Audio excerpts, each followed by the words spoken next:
Hello class 5। आशा करती हूँ आप सब घर में स्वस्थ हैं। चलिए शुरू करते हैं सृष्टि हिंदी पाठमाला। हम लोगों ने लास्ट वीडियो में विजय विश्व तिरंगा प्यारा कविता पढ़ा था। आज हम इस पाठ का प्रश्नोत्तर करेंगे, ठीक है। मौखिक, मगर अभी मौखिक नहीं किया जा सकता तो आप लिख करके रखिए। इस कविता में कवि क्या संदेश देना चाहता है? इस कविता में कवि ने देश प्रेम का भाव और आजादी का मोल हमारे तिरंगे झंडे के द्वारा समझाया है। इस कविता में कवि ने देश प्रेम का भाव और आजादी का मोल हमारे तिरंगे झंडे के द्वारा समझाया है। हमारे राष्ट्रीय ध्वज से ही हमारे देश की पहचान होती है, यह सदा ऊंचा लहराता रहे। तो प्रश्न 1 का उत्तर मैं फिर से पढ़ती हूँ। इस कविता में कवि ने देश प्रेम का भाव और आजादी का मोल हमारे तिरंगे झंडे के द्वारा समझाया है। हमारे राष्ट्रीय ध्वज से ही हमारे देश की पहचान होती है, यह सदा ऊंचा लहराता रहे। प्रश्न 2, तिरंगा झंडा हमारे मन में क्या भाव जगाता है? प्रश्न है, तिरंगा झंडा हमारे मन में क्या भाव जगाता है? उत्तर, तिरंगा झंडा हमारे मन में देश प्रेम का भाव जगाता है। तिरंगा झंडा हमारे मन में देश प्रेम का भाव जगाता है।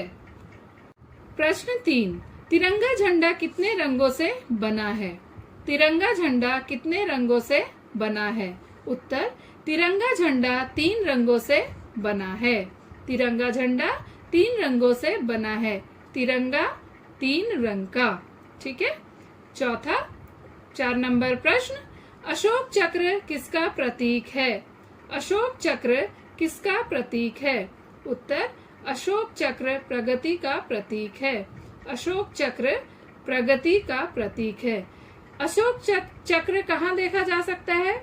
अशोक चक्र हम तिरंगा झंडे में सफेद रंग जहाँ है वहाँ बीच में देखते हैं, ठीक है बच्चों।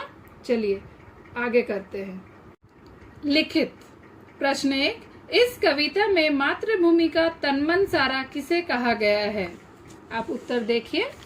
इस कविता में मातृभूमि का तन मन सारा किसे कहा गया है? उत्तर, इस कविता में मातृभूमि का तन मन तिरंगे झंडे को कहा गया है। इस कविता में मातृभूमि का तन मन तिरंगे झंडे को कहा गया है।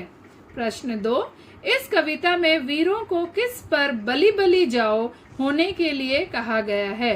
उत्तर, इस कविता में वीरों को देश और धर्म पर बलि होने के लिए कहा गया है। इस कविता में वीरों को देश और धर्म पर बलि होने के लिए कहा गया है। प्रश्न 3, इस प्रेरक कविता के कवि कौन हैं? इस कविता के कवि श्यामलाल गुप्त पार्षद हैं। इस कविता के कवि श्यामलाल गुप्त पार्षद हैं।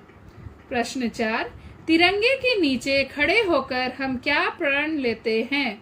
तिरंगे के नीचे खड़े होकर हम क्या प्रण लेते हैं? उत्तर, तिरंगे के नीचे खड़े होकर हम प्रण लेते हैं कि हम हमारे तिरंगे का मान सम्मान कभी कम नहीं होने देंगे और इसे विजयी विश्व बनाएंगे। प्रश्न 4 का उत्तर देखिए। तिरंगे के नीचे खड़े होकर हम प्रण लेते हैं कि हम हमारे तिरंगे का मान सम्मान कभी कम नहीं होने देंगे और इसे विजयी विश्व बनाएंगे और इसे विजयी विश्व बनाएंगे। तो बच्चों, आप हिंदी की कॉपी पर शब्द अर्थ आप लिखेंगे, मौखिक प्रश्न उत्तर लिखेंगे और लिखित प्रश्न उत्तर लिखेंगे। हम नेक्स्ट वीडियो में आगे के प्रश्न उत्तर करेंगे।